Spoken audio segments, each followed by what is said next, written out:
El pulgar del ingeniero. Un relato de Arthur Conan Doyle con protagonista a Sherlock Holmes. No olvides dar like y suscribir. Es gratis y ayuda a que sigamos subiendo contenido de calidad. El pulgar del ingeniero.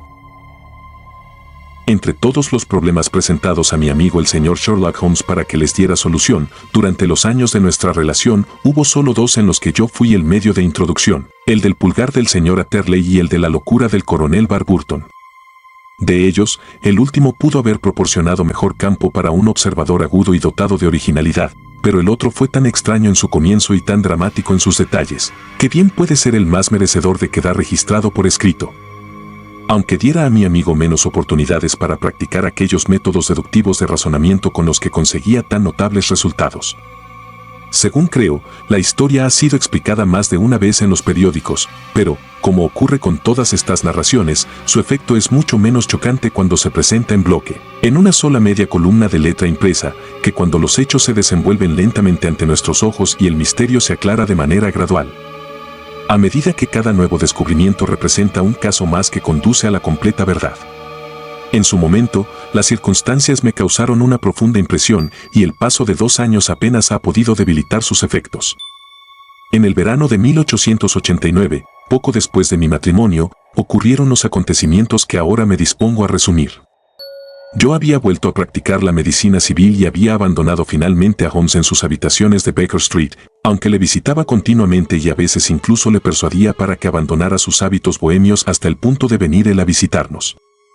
Mi clientela había aumentado con toda regularidad y, puesto que yo vivía a poca distancia de la estación de Paddington, conseguí unos cuantos pacientes entre sus empleados.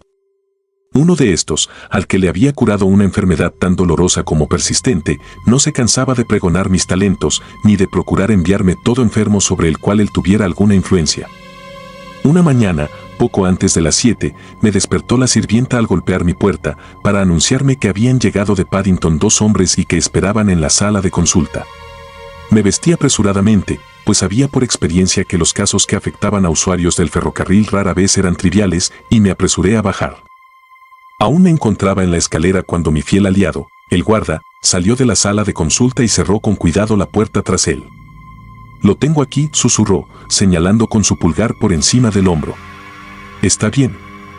«¿De qué se trata?», pregunté, pues su actitud sugería que hablaba de alguna extraña criatura a la que hubiera encerrado en la sala. «Es un nuevo paciente», murmuró. «He pensado que lo mejor era traerlo yo mismo, ya que de este modo no podría escabullirse. Y aquí está, totalmente sano y salvo. Ahora debo marcharme, doctor, pues yo tengo mis obligaciones, lo mismo que usted». Y diciendo esto, aquel fiable individuo se retiró, sin darme tiempo siquiera para expresarle mi agradecimiento. Entré en mi gabinete de consulta y encontré un caballero sentado ante la mesa. Iba vestido discretamente con un traje de mezclilla de lana y había dejado sobre mis libros una gorra de tela. Un pañuelo, todo el manchado de sangre, envolvía su mano. Era un hombre joven, de no más de 25 años, hubiera asegurado yo, con un rostro enérgico y varonil, pero estaba muy pálido. Me dio la impresión de ser víctima de una intensa agitación que solo dominaba recurriendo a toda su energía. «Siento haberle hecho levantar tan temprano», doctor, dijo, «pero durante la noche he sufrido un accidente muy grave. He llegado esta mañana en tren y, al preguntar en Paddington dónde podía encontrar un médico, un buen hombre me ha acompañado hasta aquí. He dado una tarjeta a la criada, pero veo que la ha dejado sobre la mesita. La tomé para examinarla. Victor Atterley, ingeniero de obras hidráulicas. Victoria Street, 16A, tercer piso». Tales eran el nombre, la profesión y el domicilio de mi visitante matinal.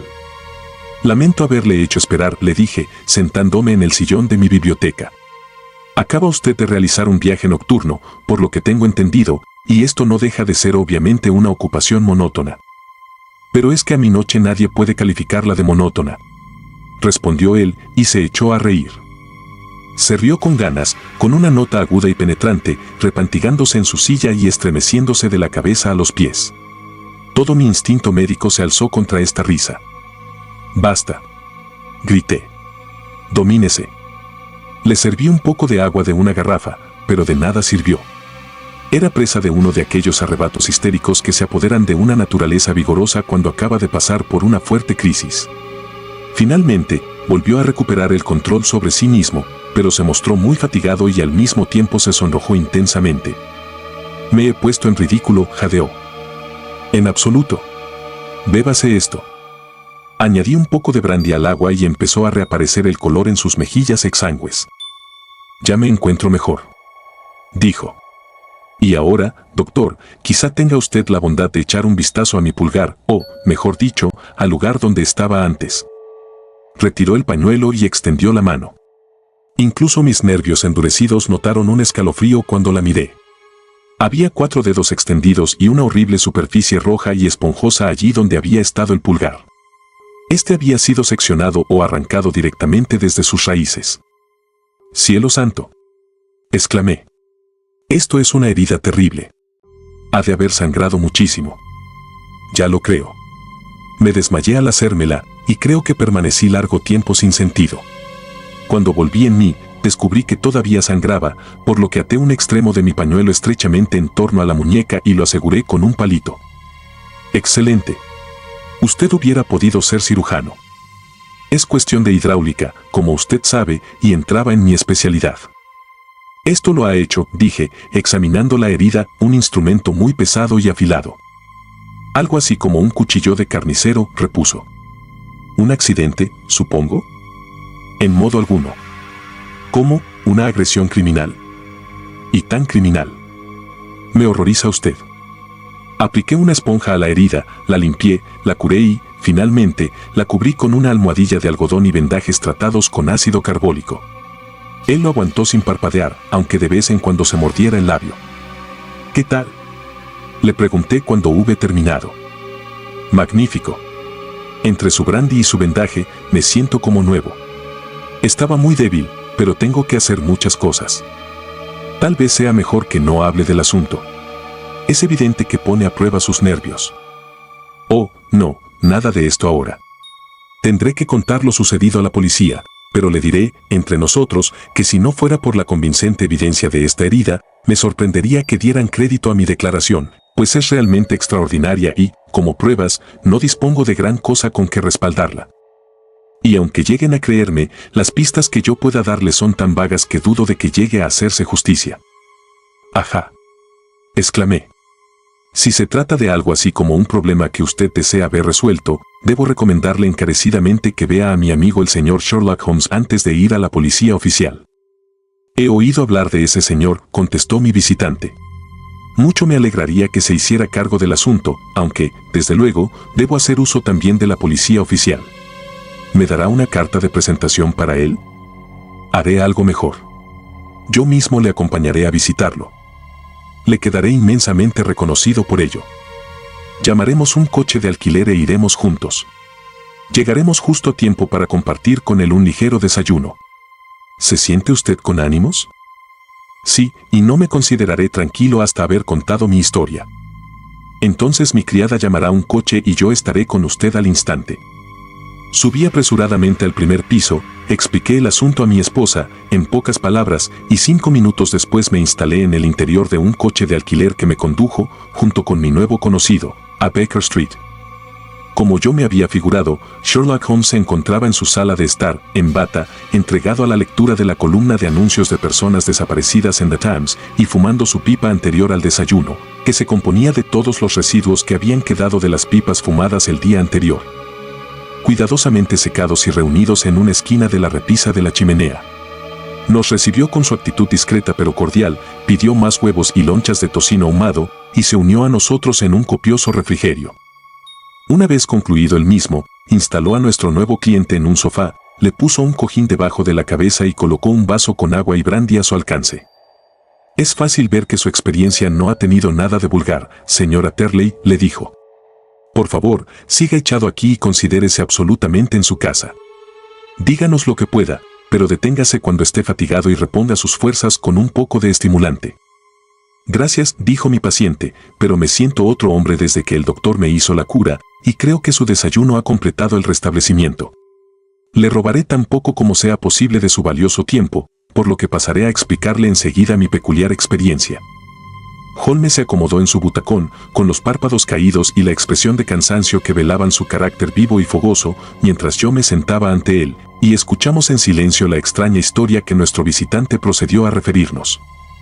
Deben saber, dijo, que soy huérfano y soltero, y que vivo solo en una pensión de Londres. Tengo la profesión de ingeniero especializado en hidráulica y conseguí una experiencia considerable en mi trabajo con mis 7 años de aprendizaje en Danner & Matheson, la reputada empresa de Greenwich. Hace 2 años, cumplido mi periodo de prácticas y tras haber conseguido una sustanciosa suma de dinero debido a la muerte de mi pobre padre, decidí establecerme por mi cuenta y alquilé un despacho profesional en Victoria Street. Supongo que todo el que da sus primeros pasos, como independiente en el mundo de los negocios, pasa por una dura experiencia. Para mí lo ha sido y con carácter excepcional. Durante 3 años, me han hecho 3 consultas y se me ha confiado un trabajo de poca monta, y esto es absolutamente todo lo que me ha aportado mi profesión. Mis ingresos brutos ascienden a 27 libras con 10 chelines. Cada día, de las 9 de la mañana hasta las 4 de la tarde, esperaba en mi pequeña oficina, hasta que finalmente empecé a perder el ánimo y llegué a creer que jamás conseguiría hacerme una clientela.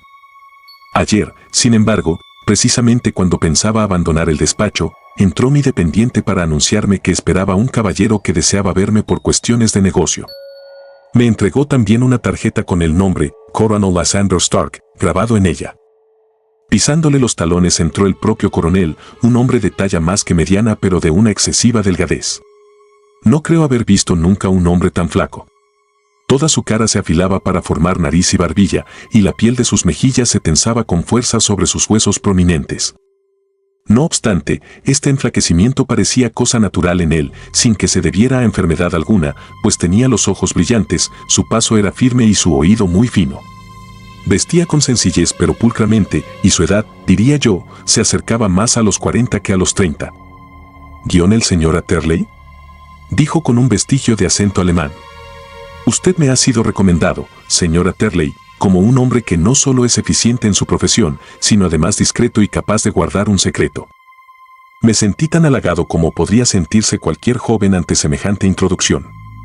¿Guión puedo preguntarle quién le ha dado tan buenas referencias? Inquirí. Tal vez sea mejor que de momento no le diga esto.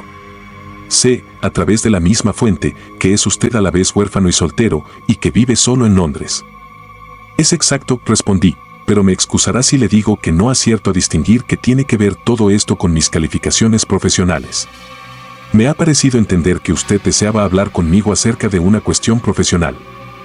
Indudablemente, pero comprobará que todo lo que yo digo tiene algo que ver con el asunto. Reservo para usted un encargo profesional, pero es esencial que usted guarde absoluto secreto, ¿me entiende? Como es lógico, esto lo podemos esperar más bien de un hombre que vive solo que de otro que viva en el seno de su familia. Si yo prometo guardar un secreto, dije, pueden estar totalmente seguros de que así lo haré. Me miró con gran fijeza mientras yo hablaba, y a mí me pareció que nunca había visto unos ojos tan suspicaces e inquisitivos. ¿Guión lo promete, pues? Sí, lo prometo. ¿Guión un silencio absoluto, completo, antes, durante y después? ¿Ninguna referencia al asunto, tanto oral como por escrito? Ya le he dado mi palabra. Muy bien. Se levantó de pronto y, cruzando como un rayo la pequeña oficina, abrió la puerta de par en par afuera, el pasillo estaba vacío. Todo va bien, dijo al regresar. Sé que los empleados se muestran a veces curiosos con los asuntos de sus amos. Ahora podemos hablar con toda seguridad. Colocó su silla muy cerca de la mía y empezó a contemplarme de nuevo con la misma mirada interrogante y pensativa. Una sensación de repulsión, junto con algo similar al temor, había empezado a surgir en mi interior ante la extraña actitud de aquel hombre descarnado. Ni siquiera mi temor a perder un cliente pudo impedirme que le mostrase mi impaciencia. Le ruego que explique lo que desea, caballero, le dije. Mi tiempo es valioso. Que el cielo me perdone esta frase, señor Holmes, pero así acudieron las palabras a mis labios. ¿Guión que le parecerían 50 guineas por una noche de trabajo? Preguntó el coronel Stark. Me parecerían muy bien. Digo una noche de trabajo, pero hablar de una hora sería más exacto. Deseo simplemente su opinión sobre una máquina estampadora hidráulica que no funciona como es debido. Si nos indica dónde radica el defecto, pronto lo arreglaremos nosotros mismos. ¿Qué me dice de un encargo como este? El trabajo parece llevadero y la paga generosa. Así es. Queremos que venga usted por la noche en el último tren. ¿A dónde? A Hayford, en el Berkshire. Es un pueblecillo cercano a los límites del Oxfordshire y a 7 millas de Reading. Sale un tren desde Paddington que le dejará allí a eso de las 11:15. Muy bien. Vendré a buscarlo en un coche. Hay que hacer un trayecto en coche, pues. Sí, nuestro pueblecillo queda adentrado en la campiña. Está a sus buenas 7 millas de la estación de Hayford. Entonces dudo de que podamos llegar a él antes de medianoche. Supongo que no habrá ningún tren de vuelta y me veré obligado a pasar allí la noche. Sí, pero podemos improvisarle una cama. Esto resulta muy inconveniente. ¿No podría acudir a una hora más oportuna? Hemos considerado que llegue usted tarde. Precisamente, para compensarle por cualquier inconveniente, le pagamos, pese a ser un joven desconocido, unos honorarios como los que requeriría una opinión por parte de algunas de las figuras más descollantes de su profesión. No obstante, si prefiere retirarse del negocio, no es necesario decirle que hay tiempo de sobra para hacerlo. Pensé en las 50 guineas y en lo muy útiles que podían serme. De ningún modo, contesté. Con mucho gusto me acomodaré a sus deseos, pero me agradaría comprender algo más claramente lo que desea usted que haga. Desde luego. Es muy natural que el compromiso de secreto que hemos obtenido de usted haya suscitado su curiosidad. No pretendo que se comprometa a nada antes de que lo haya visto todo ante sus ojos. Supongo que aquí estamos totalmente a salvo de curiosos capaces de escuchar detrás de las puertas, ¿no es así? Totalmente. Entonces he aquí el asunto. Usted sabe probablemente que la tierra de Bataan es un producto valioso y que en Inglaterra solo se encuentra en 1 o 2 lugares. He oído decirlo.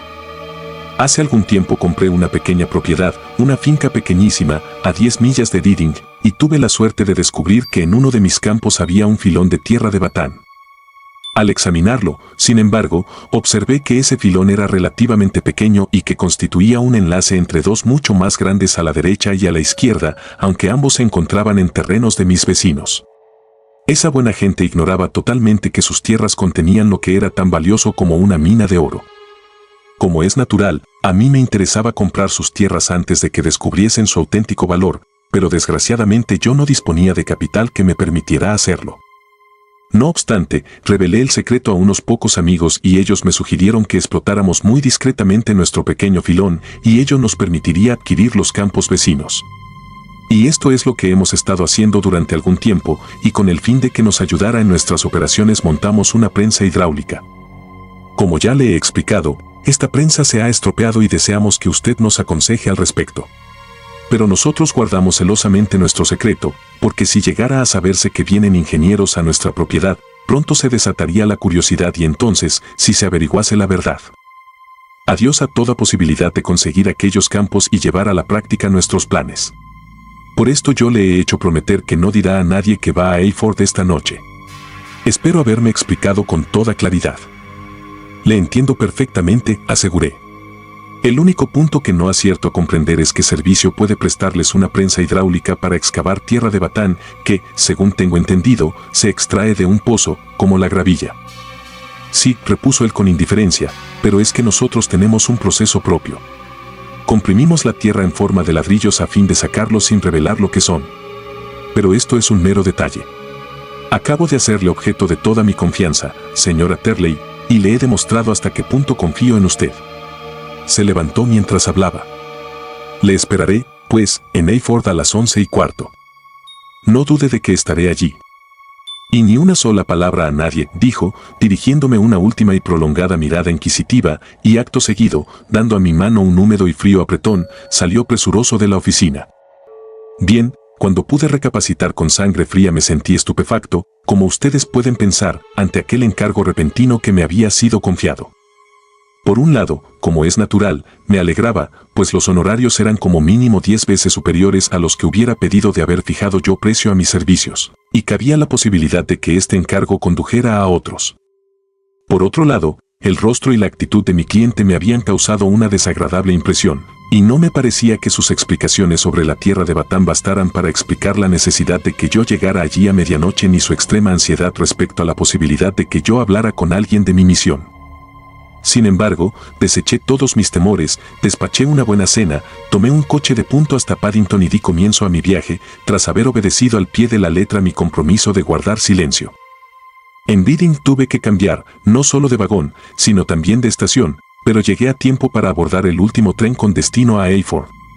Poco después de las 11 me personé en la pequeña y mal iluminada estación. Fui el único pasajero que se apeó en ella y en el andén no había más que un soñoliento mozo de equipajes con una linterna. Pero al traspasar el portillo vi que mi visitante de la mañana me esperaba entre las sombras al otro lado. Sin pronunciar palabra, aferró mi brazo y me hizo subir apresuradamente a un carruaje cuya puerta había quedado abierta. Subió las ventanillas de ambos lados, dio un golpecito en la estructura de madera y partimos con toda la rapidez que podía conseguir el caballo. ¿Un caballo?, intervino Holmes. Sí, solo uno. ¿Se fijó en el color? Sí, lo vi a la luz de los faroles laterales cuando yo subía al carruaje. Color castaño. ¿Aspecto fatigado o fresco? Fresco y pelo reluciente. Gracias. Siento haberle interrumpido. Le ruego que prosiga su interesantísima narración. Emprendimos la marcha, pues, y corrimos al menos durante una hora. El coronel Lysander Stark había dicho que el trayecto solo era de 7 millas, pero yo creería, a juzgar por el promedio que parecíamos llevar y por el tiempo que empleamos, que debían de ser más bien unas 12.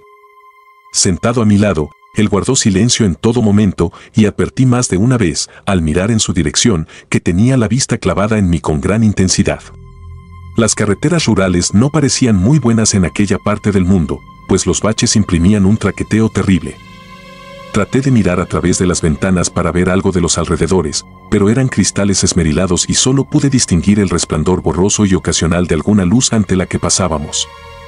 De vez en cuando, me aventuraba a hacer alguna observación para quebrar la monotonía del viaje, pero el coronel solo contestaba con monosílabos y la conversación no tardaba en extinguirse.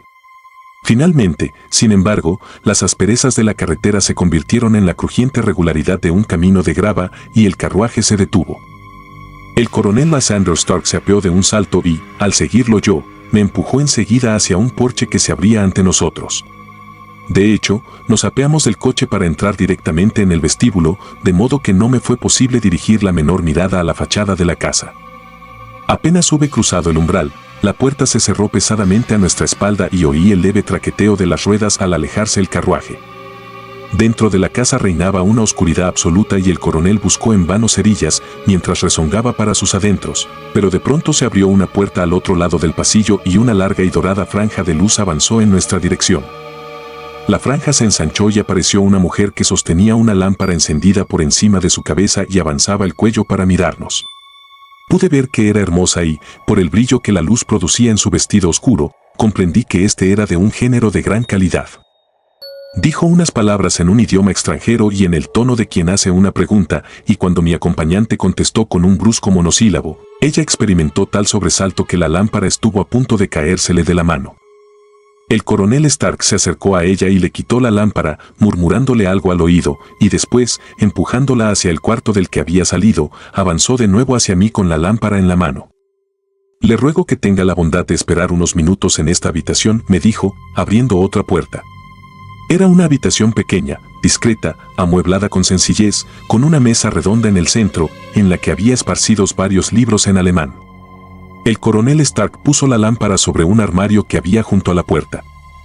No le haré esperar mucho tiempo, me aseguró, y se desvaneció en la oscuridad.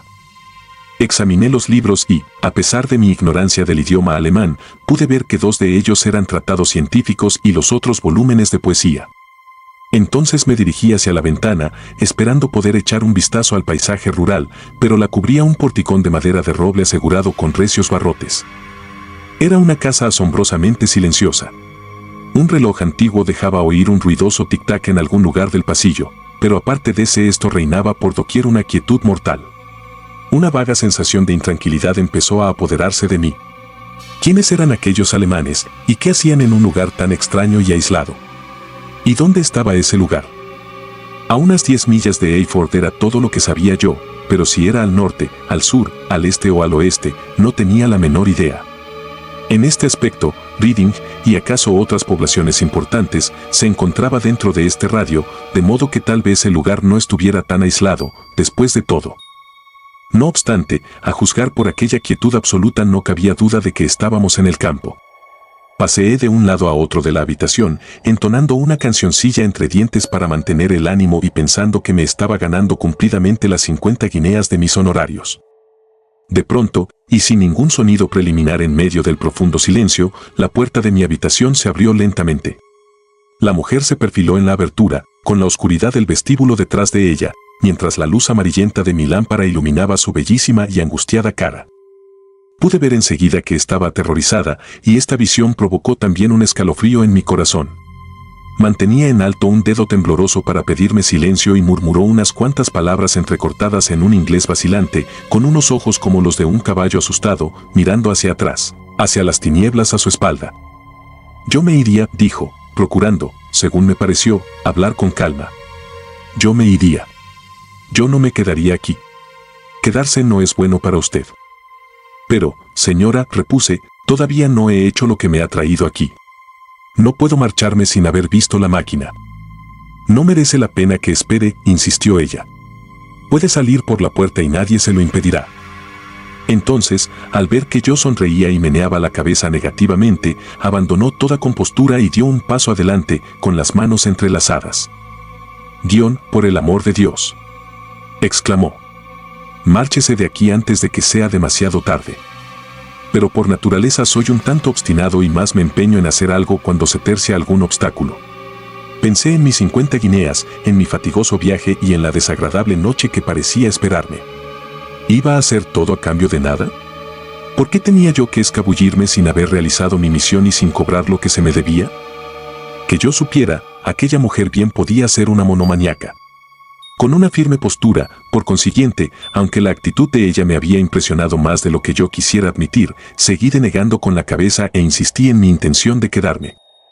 Estaba ella a punto de reanudar sus súplicas cuando arriba se cerró ruidosamente una puerta y se oyeron los pasos de varias personas en la escalera. Ella escuchó unos instantes, alzó las manos en un gesto de desesperación y desapareció tan súbitamente como silenciosamente se había presentado. Los recién llegados eran el coronel Lysander Stark y un hombre bajo y grueso, con una barba hirsuta que crecía en los pliegues de su doble papada y que me fue presentado como el señor Ferguson. Es mi secretario y administrador, explicó el coronel. A propósito, yo tenía la impresión de haber dejado la puerta cerrada hace unos momentos. Temo que le haya molestado la corriente de aire.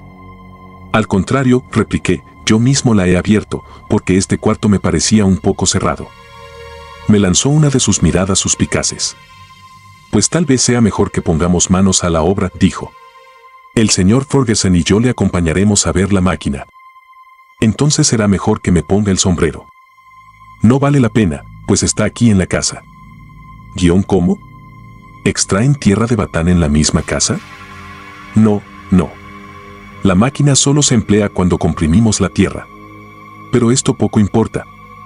Lo único que deseamos es que la examine y nos diga qué le pasa. Subimos los tres, el coronel delante con la lámpara y detrás el obeso administrador y yo. Era una casa vieja y laberíntica, con corredores, pasillos, estrechas escaleras de caracol y puertas pequeñas y bajas, cuyos umbrales mostraban la huella de las generaciones que los habían cruzado. No había alfombras ni señales de mobiliario más arriba de la planta baja y, en cambio, el estuco se estaba desprendiendo de las paredes y la humedad se filtraba formando manchones de un feo color verdoso. Yo procuraba mostrar una actitud tan despreocupada como me era posible, pero no había olvidado las advertencias de la dama, aunque las dejara de lado, y mantenía una mirada vigilante sobre mis dos acompañantes. Ferguson parecía ser un hombre malhumorado y silencioso, pero, por lo poco que dijo, supe que era por lo menos compatriota mío. El coronel Lysander Stark se detuvo por fin ante una puerta baja, cuya cerradura abrió. Había al otro lado un cuarto pequeño y cuadrado, en el que los tres difícilmente podíamos entrar al mismo tiempo. Ferguson se quedó afuera y el coronel me hizo entrar. De hecho, dijo, nos encontramos ahora dentro de la prensa hidráulica, y sería particularmente desagradable para nosotros que alguien la pusiera en marcha. El techo de este cuartito es en realidad el extremo del pistón descendente y baja con la fuerza de muchas toneladas sobre este suelo metálico. Afuera, hay unos pequeños cilindros laterales de agua que reciben la presión y que la transmiten y multiplican de la manera que a usted le es familiar.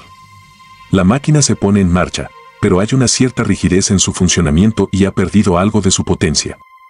Tenga la bondad de examinarla y de explicarnos cómo podemos repararla. Me entregó su lámpara y yo inspeccioné detenidamente la máquina. Era, desde luego, una prensa gigantesca, capaz de ejercer una presión enorme. Cuando pasé al exterior, sin embargo, y accioné las palancas que la controlaban, supe enseguida, por un ruido siseante, que había una ligera fuga que permitía una regurgitación del agua a través de uno de los cilindros laterales. Un examen mostró que una de las bandas de goma que rodeaban el cabezal de una de las barras impulsoras se había encogido y no cubría por completo el cilindro a lo largo del cual trabajaba. Tal era, claramente, la causa de la pérdida de potencia, y así lo indiqué a mis acompañantes, que escucharon muy atentamente mis observaciones e hicieron varias preguntas concretas sobre lo que debían hacer para reparar la prensa.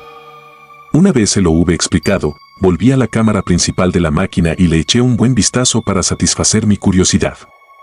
Al momento resultaba obvio que la historia de la tierra de Batán no era más que un embuste, pues resultaba absurdo suponer que se pudiera destinar una máquina tan potente a una finalidad tan inadecuada.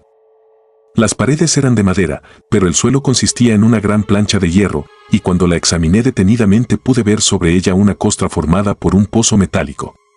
Me había agachado y la raspaba para saber exactamente qué era, cuando oí una sorda exclamación en alemán y vi la faz cadavérica del coronel que me miraba desde arriba. ¿Qué está haciendo aquí?, preguntó. Yo estaba indignado por haberme dejado engañar por una historia tan rebuscada como la que me había contado. Estaba admirando su tierra de Batán, repliqué. Creo que podría aconsejarle mejor respecto a su máquina si supiera exactamente con qué propósito ha sido utilizada. Apenas había pronunciado estas palabras, lamenté la franqueza de las mismas. El rostro del coronel pareció endurecerse y una luz amenazadora bailó en sus ojos grises. Muy bien, dijo, pues va a saberlo todo acerca de ella. Dio un paso atrás, cerró de golpe la puertecilla y dio vuelta a la llave en la cerradura. Me precipité hacia ella y forcejeé con la manija, pero era una puerta muy segura y no cedió en lo más mínimo, pese a mis patadas y empujones. Oiga, grité. Oiga, coronel. Déjeme salir. Y entonces, en el silencio, oyóse de pronto un ruido que hizo agolpar la sangre en mi cabeza. Era el chasquido metálico de las palancas y el silbido del escape en el cilindro. Había puesto la máquina en marcha. La lámpara se encontraba todavía en el suelo metálico, donde la había colocado al inspeccionarlo. Su luz me permitió ver que el negro techo descendía sobre mí, lentamente y a sacudidas, pero, como nadie podía saber mejor que yo, con una fuerza que al cabo de un minuto me habría reducido a una papilla informe. Me abalancé, chillando, contra la puerta y forcejeé con la cerradura. Imploré al coronel que me dejara salir, pero el implacable ruido de las palancas sofocó mis gritos. El techo se encontraba tan solo a 3 o 4 palmos de mi cabeza, levanté la mano y pude palpar su dura y áspera superficie. Acudió entonces a mi mente la idea de que la condición dolorosa de mi muerte dependería muchísimo de la posición con la que yo la esperase. Si me echaba boca abajo, el peso gravitaría sobre mi columna vertebral. Me estremecí al pensar en el espantoso chasquido al romperse. Tal vez resultara más fácil hacerlo al revés, pero tendría la sangre fría necesaria para contemplar, echado, aquella mortal sombra negra que descendía, oscilante, sobre mí. Ya no me era posible mantenerme de pie, cuando mi vista captó algo que devolvió un soplo de esperanza a mi corazón. He dicho que, aunque el suelo y el techo eran de hierro, las paredes eran de madera. Al dar una última y apresurada mirada a mi alrededor, vi una fina línea de luz amarilla entre dos de las tablas, línea que se ensanchó más y más al correrse hacia atrás un pequeño panel. Por un instante apenas pude creer que hubiese de veras una puerta que me alejara de la muerte. Un momento después, me lancé a través de la abertura y me desplomé, medio desmayado, al otro lado de ella. El panel se había cerrado de nuevo detrás de mí, pero la rotura de la lámpara y, momentos después, el choque entre las dos planchas metálicas me indicaron bien a las claras que había escapado por los pelos. Me hizo volver en mí un frenético tirón en mi muñeca y me encontré echado en el suelo de piedra de un estrecho corredor, con una mujer agachada que tiraba de mí con la mano izquierda, mientras sostenía una vela con la derecha. Era la misma buena amiga cuya advertencia había despreciado con tanta imprudencia. Vamos, vamos, exclamó casi sin aliento. Estarán aquí dentro de un momento y descubrirán su ausencia. Por favor, no pierda un tiempo tan precioso y venga. Esta vez, al menos, no eché en saco roto su consejo. Me levanté, tambaleándome, y corrí con ella a lo largo del pasillo, para bajar después por una escalera de caracol. Esta conducía a otro pasillo ancho y, apenas llegamos a él, oímos el ruido de pies que corrían y gritos de dos voces, una que contestaba a la otra desde la planta en que nos encontrábamos y desde el piso de abajo. Mi guía se detuvo y miró a su alrededor, como la persona que llega al término de sus recursos. Abrió entonces una puerta que daba a un dormitorio, a través de cuya ventana la luna brillaba espléndidamente. Es su única posibilidad, dijo. Es alto, pero tal vez usted sea capaz de saltar. Mientras hablaba, se dejó ver una luz en el extremo más distante del pasillo, y vi la magra silueta del coronel Lysander Stark que corría hacia nosotros con una linterna en una mano y un arma parecida a un cuchillo de carnicero en la otra. Crucé precipitadamente el dormitorio, abrí de par en par la ventana y miré al exterior. El jardín no podía parecer más tranquilo, agradable y acogedor a la luz de la luna, y la altura no podía superar los 15 pies. Trepé al alféizar pero vacilé antes de saltar, hasta haber oído lo que pasaba entre mi salvadora y el malvado que me perseguía. Si la maltrataba, yo estaba dispuesto, a cualquier precio, a correr en su ayuda. Apenas acababa de imponerse este pensamiento en mi mente, cuando él ya se encontraba en la puerta, forcejeando con la mujer para abrirse camino, pero ella le rodeó con los brazos y trató de contenerlo.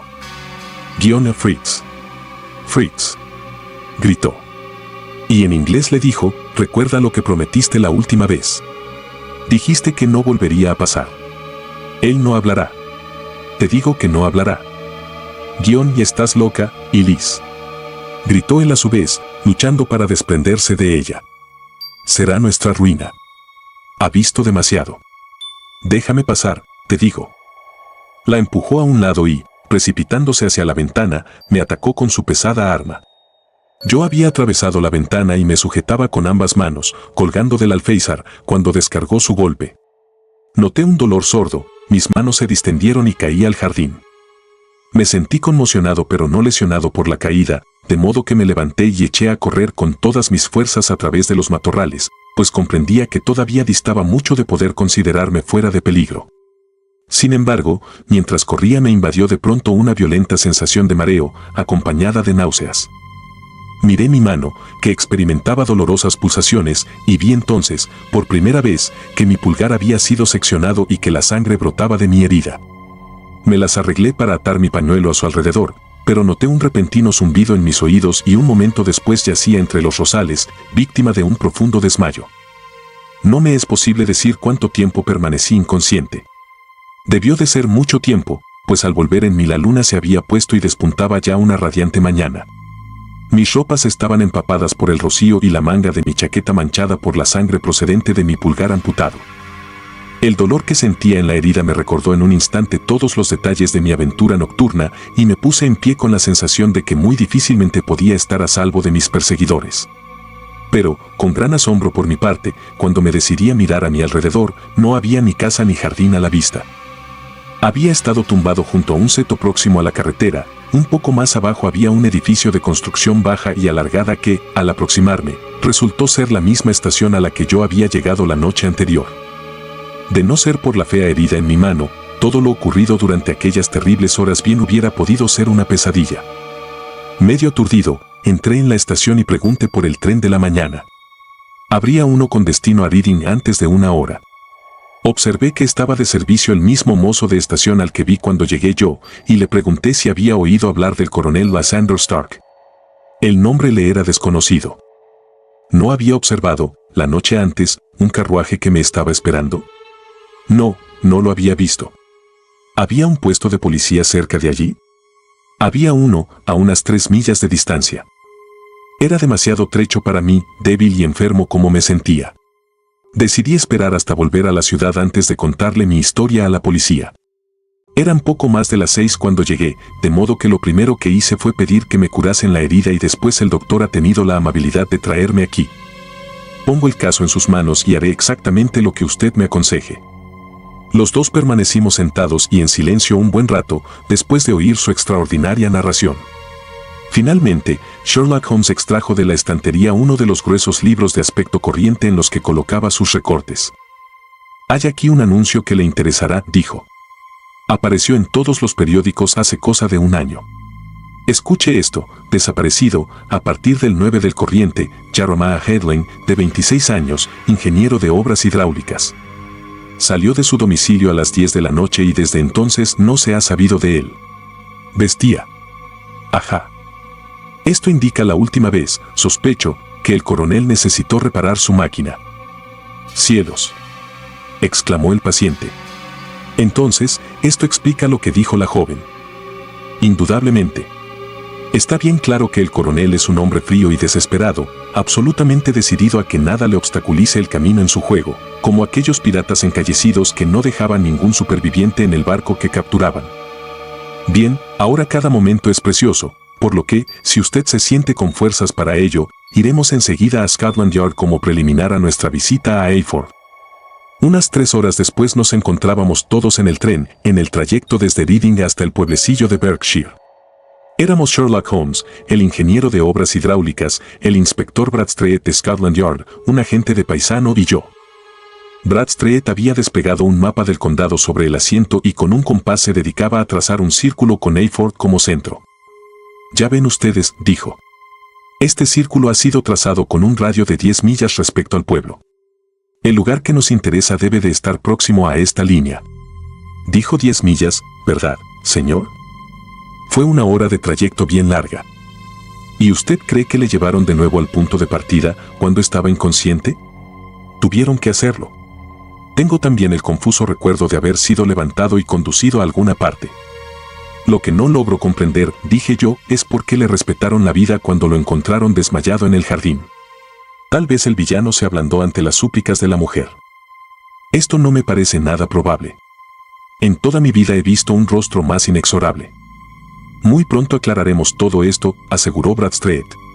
«Bien, yo he dibujado mi círculo, y lo único que desearía saber es en qué punto se puede encontrar a la gente que andamos buscando». «Creo que yo podría señalarlo», manifestó tranquilamente Holmes. «¿De veras?», exclamó el inspector. «¿De modo que ya se ha formado su opinión? Vamos a ver quién está de acuerdo con usted». «Yo digo que está al sur, pues la campiña allí está más solitaria». «Y yo digo al este», aventuró mi paciente. «Yo me inclino por el oeste», observó el agente de paisano. «Hay allí unos cuantos pueblecillos muy tranquilos». «Y yo por el norte», declaré, «porque allí no hay colinas y nuestro amigo asegura que no notó que el coche subiera ninguna cuesta». «Vaya diversidad de opiniones», exclamó el inspector, riéndose. «Entre todos hemos agotado las posibilidades del compás». «¿Y usted, a quién concede su voto decisorio?». «Todos ustedes están equivocados», afirmó Holmes. «Es imposible que lo estemos todos». «Ya lo creo que sí. Este es mi punto». Puso el dedo en el centro del círculo. «Aquí es donde los encontraremos». «¿Pero y el trayecto de 12 millas?», dijo Atterley estupefacto. «6 de ida y 6 de vuelta. Nada puede ser más simple». Antes ha dicho que, al subir usted al carruaje, observó que el caballo estaba tranquilo y tenía el pelo reluciente. ¿Cómo se explicaría esto, tras un recorrido de 12 millas por caminos intransitables? Desde luego, es un truco que no deja de ser probable, observó Bradstreet pensativo. De lo que no puede haber duda es acerca de la naturaleza de esta pandilla. Ni la menor duda, dijo Holmes. Son falsificadores de moneda a gran escala que utilizan la máquina para prensar la aleación que sustituye la plata. Sabíamos desde hace tiempo que actuaba una banda bien organizada, explicó el inspector. Han estado acuñando monedas de media corona a millares. Incluso le seguimos la pista hasta Reading, pero no nos fue posible llegar más lejos, pues habían disimulado sus huellas de una manera que indicaba su gran veteranía. Pero ahora, gracias a esta afortunada oportunidad, creo que los tenemos bien atrapados. Pero el inspector se equivocaba, pues aquellos criminales no tenían como destino el de caer en manos de la policía. Al entrar el tren en la estación de Hayford, vimos una gigantesca columna de humo que ascendía por detrás de una pequeña arboleda cercana y se cernía sobre el paisaje como una inmensa pluma de avestruz. ¿Una casa incendiada?, preguntó Bradstreet, mientras el tren proseguía su camino. Sí, señor, contestó el jefe de estación. ¿Cuándo se ha producido? He oído decir que ha sido durante la noche, pero ha ido en aumento y todo el lugar es una hoguera. ¿De quién es la casa? Del doctor Biche. Dígame, intervino el ingeniero, ¿el doctor Biche es alemán, un hombre muy delgado y con una nariz larga y ganchuda? El jefe de estación se rió con ganas. No, señor. El Dr. Beecher es inglés y no hay hombre en toda la parroquia que tenga mejor relleno bajo el chaleco. Pero vive en su casa un señor, un paciente según tengo entendido, que es extranjero y que da la impresión de que le convendría un buen bistec del Berkshire.